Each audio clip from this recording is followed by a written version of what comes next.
وسهلا ومرحبا بكم إلى قناة معلم حذار. Assalamualaikum dan hai semua, bersama saya Cikgu Wani dalam slot resensi buku di saluran YouTube Muallim Hazar. Baiklah, kali ini saya ingin membawa anda menyelusuri sebuah dunia masa depan yang penuh misteri dan pengorbanan berjudul Kapal Terakhir di Dunia karya saudara Temi Abdullah. Bayangkan dunia yang kita kenal sudah musnah akibat bencana hujan tahi bintang. Di tengah kehancuran itu, sebuah kapal besi gergasi bernama Bokor menjadi tempat perlindungan terakhir manusia. Di dalam kapal inilah mereka hidup terasing daripada dunia luar, dibahagikan mengikut sektor dan peranan masing-masing. Namun, di balik tembok besi yang seakan-akan menyelamatkan manusia itu, tersembunyi 1000 rahsia. Watak utamanya Arya hidup demi dua perkara, Bokor dan keluarganya.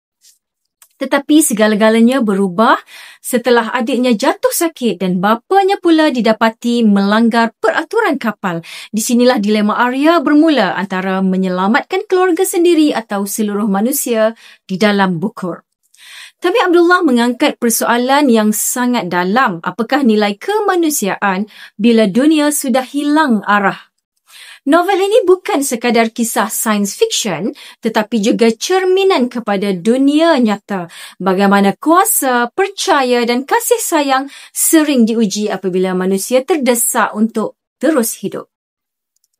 Dengan gaya penulisan yang sinematik dan penuh emosi, Temi membawa pembaca mengembara ke dalam suasana gelap yang menekan, namun tetap menyinarkan harapan. Dalam dunia Bokor, setiap keputusan ada harganya. Setiap kesetiaan menuntut pengorbanan. Kapal terakhir di dunia ini permulaan kepada siri yang sangat dramatik dan mengajak kita berfikir tentang kebenaran, pengorbanan dan makna sebenar untuk terus hidup.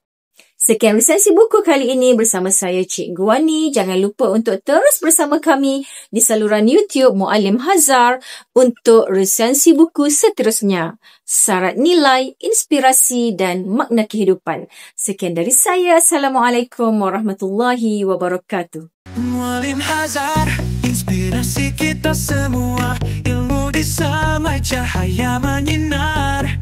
Di layar YouTube membawa hikmah. Setiap video membawa sinar. Dengan suara tenang